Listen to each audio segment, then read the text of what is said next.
I'm a gay man and a child abuse victim. Between the ages of 13 and 16, two men touched me in ways they should not have. One of those men was a priest. Like I said earlier, if it weren't for Father Michael, I would have given far less good head. I mean, there was a real Father Michael? So much less. You know, he's going to get killed now. But who was Father Michael? I'm not. No, I bet was a real dude. I should maybe suck his dick for real. Don't make me. I was quite enthusiastic about it. I fucked my English teacher too. But how old was he at the time? I don't know. He was quite young, quite hot. Really? Yeah. And so that's where it all started? With Father Michael? No. Was that post the tranny? Yeah, it was post. So I wasn't drag abused queen? as a child or anything like that. So it was quite a. You already had the five-some, and you're like, "This is all wrong. I need to talk to Father Michael." He's like, "Suck my dick and shut the fuck up." Between the ages of 13 and 16, two men touched me in ways they should not have. One of those men was a priest. I always think I would have made a good priest. Do you think I'd make a good priest? I think I'd make a good priest. Well, you make a good priest if you think the guy that made you suck his dick was a good priest. That kind of good priest. He was a great priest. My relationship with my abusers is complicated by the fact that at the time, I didn't perceive what was happening as abusive. But I can look back now and see that it was. I still don't view myself as a victim, but clearly I am one. Looking back, I see the effects that this had on me. In the years after what happened, I fell into alcohol and nihilistic partying. It lasted well into my 20s. A few years ago, I realized it was time to do something good with my life. I started focusing on work, but the black comedy, the gallows humor, and the love of shock value I developed in my 20s never really went away. I've reviewed the tapes that appeared a few days ago in the proper context, and I don't believe that they say what is being reported. Nonetheless, I do say some things on the tapes that I do not mean, and which do not reflect my views. My experiences as a victim... When I was 14, trust me, I was the predator. I was the predator. You were the predator. You were chasing after the priest? The instigator. He was trying to stay close to God? I was chasing everybody. I was aggressively seeking out sexual company of adults. My experiences as a victim... I was the predator at 14, let me tell you. ...led me to believe that I could say almost anything on this subject, no matter how outrageous. But I understand that my usual blend of sassy, gay British sarcasm, provocation, and gallows humor might have come across as flippancy. A lack of care for other victims, or even worse, as seems to have been the case in reports, advocacy. I'm horrified by that impression. I would like to restate my disgust at adults who sexually abuse minors. I'm horrified by pedophilia, and I have devoted large portions of my career to exposing child abusers. I've exposed 3 of them in my reporting. Honestly, like he was the... he was good other than that? I've never had a better singing tutor. He was great. Singing teacher? He got notes out of me I didn't even know I could produce. Ha ha! Well, he worked your plumbing. Shattering the chandeliers, kind of. But was he good outside of what he did? Like, was he a good religious scholar? Was he a good teacher? I think he was just a parish priest. I mean, I just really a fucking creep getting his dick sucked then. He's gonna get lynched now. How's he gonna get lynched? Do people know who he is? I don't think so. What's his name? Well, I'm not saying anymore. Well, how old were you at the time? You were a little kid, and he was like what? You're trying to. Was he in his 20s or 30s? Yet another feminist strategy that you have adopted in addition to your language policing. Trying to out pedophiles? No, trying to go on this. You were the one who was anti-pedophile earlier. I told you it wasn't the pedophilia. I was after I lost my virginity. I was in my teens. I was in my teens. 14. I was in my teens. Something like that. That's what you said. 14 is pedophilia, buddy. I've repeatedly expressed disgust at pedophilia in my feature and opinion writing. Seen a 15-year-old girl at any point in your life, however old you were, you've never seen a 15-year-old girl you thought was hot? Yeah, when I was 15. No, when you were 25.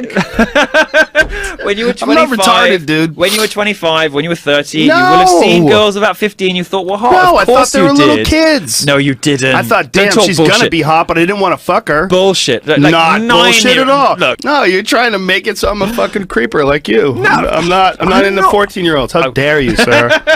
No. I'm not into 14-year-olds. Well, that Don't fucking put this guy on that me. you said's a great guy. He was into 14-year-olds. Fantastic. Yeah, he's a terrible person. No. He certainly was. And I was also the first journalist in the UK to ask, after Jimmy Savile's death, whether the real story of his rampant child abuse would ever be told. My professional record is very, very clear. But I do understand that the videos that you have seen, even though some of them were deceptively edited, paint a different picture, and I am partly to blame for that. I do not advocate for illegal behavior. I explicitly say in the tapes, in a section that was cut from the footage that you've seen, but I think the age of consent currently is about right. I do not believe that any change in the legal age of consent is justifiable or desirable. I don't believe that sex with 13-year-olds is okay.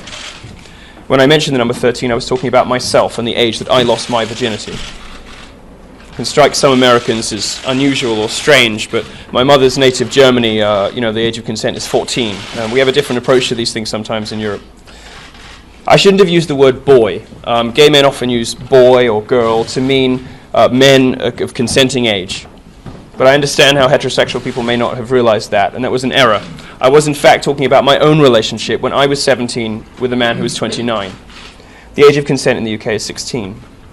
I did say that there are relationships between older gay men and younger gay men that can help the younger gay man escape from a lack of support or understanding at home.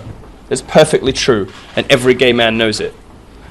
I'm certainly guilty of imprecise language, which I regret. And anyone who suggests, however, that I turn a blind eye to illegal activity or to the abuse of minors is unequivocally wrong. I always think I would have made a good priest. Do you think I'd make a good priest? I think I'd make a good priest. Well, you make a good priest if you think the guy that made you suck his dick was a good priest. That kind of good priest. He was a great priest. I'm implacably opposed to the normalization of pedophilia, and I will continue to report and speak accordingly. To repeat, I do not support child abuse. I lived in Hollywood a while ago. Did you? Briefly. And did you go to one of his parties? I went to other people who I won't name of a similar stature in Hollywood. I went to their boat parties and to their house parties and things, and some of the things I have seen have beggared belief. Yeah? Can you give us like a... Well, just... I don't want to be indiscreet about specific people. Right, you don't have to do that. It's going to dance around the facts. Yeah, dangerous, but I can tell you the truth without dropping anyone in it. Okay. I mean, some of the boys there were very young. Very young. And this is really recently? I don't remember... No, like, I don't know, 8 years ago. I don't remember... Statute of limitations. I don't remember whether I ever met Bryan Singer or whether I even knew who he was then. But I knew other people of similar stature, as I say, and there were some very young boys around at that time. There was a lot of drugs and a lot of... twinks. A lot of twinks taking drugs and having unsafe sex with older men, and some of these boys were very young. What did you think? It's a disgusting crime of which I have personally been a victim. The remarks I made on podcasts and interviews more than a year ago were about my personal life experiences, but I didn't make that clear. I will not apologize for dealing with my life experiences in the way that I choose to, which is through humor and provocation. No one can tell me or anyone else who has lived through these experiences how they should best deal with those emotions.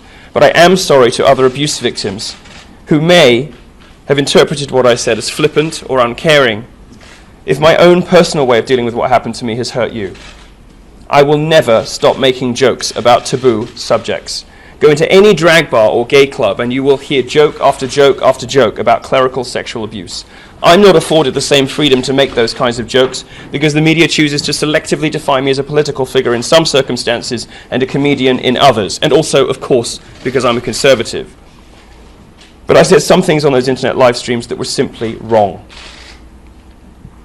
My employer, Breitbart News, has stood by me while others caved. They've allowed me to carry conservative and libertarian ideas to communities that would otherwise never have had them. They have been a significant factor in my success, and I'm grateful for the freedom and for the friendships that I forged there. But I would be wrong to allow my poor choice of words to detract from my colleagues' important job, which is why today I'm resigning from Breitbart effective immediately. This decision is mine alone. When your friends have done right by you, it's only right to do right by them. And for me, that means stepping aside so my colleagues at Breitbart can get back to the great work they do. My book, Dangerous, has received interest from other publishers after my previous publisher, Simon & Schuster, informed me they no longer wish to release it. The book will come out this year as planned, with perhaps an additional chapter.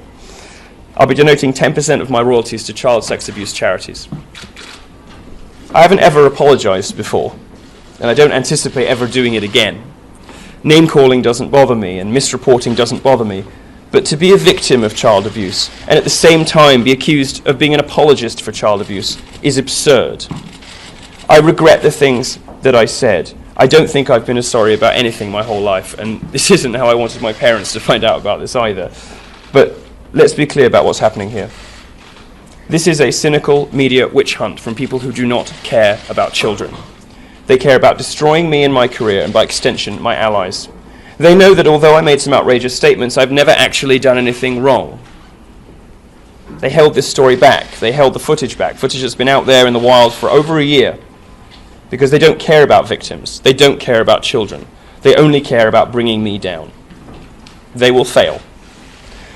I will, in the next couple of weeks, be announcing a new independently funded media venture of my own, and a live tour in the coming weeks, and new campus tour dates, part of my new Troll Academy tour.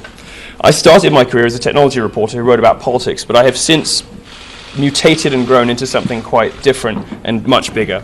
I'm now a performer with millions of fans in America and beyond. I'm grateful for the tens of thousands of messages that I have received. And I look forward to making you all laugh, cry, and think for many, many decades to come. My full focus is now going to be on entertaining and educating everyone, left, right, and otherwise.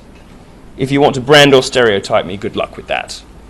Don't think for a moment that anything that has happened in the last 48 hours will ever stop me being as offensive, provocative, and outrageously funny as I choose on any subject I please.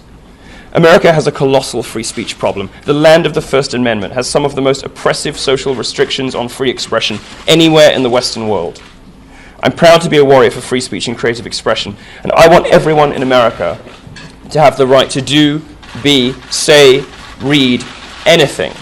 I want people to be able to dress however they want. I want people to be able to play whatever video games they want. I want people to realize their potential and have the full limits of creative expression available to them. That isn't currently the case in America. America is the country I love. America is a country that has taken me in.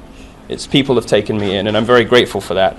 I am proud to be a free speech warrior in America, and I will continue to do that. I'm not going anywhere. Thank you very much.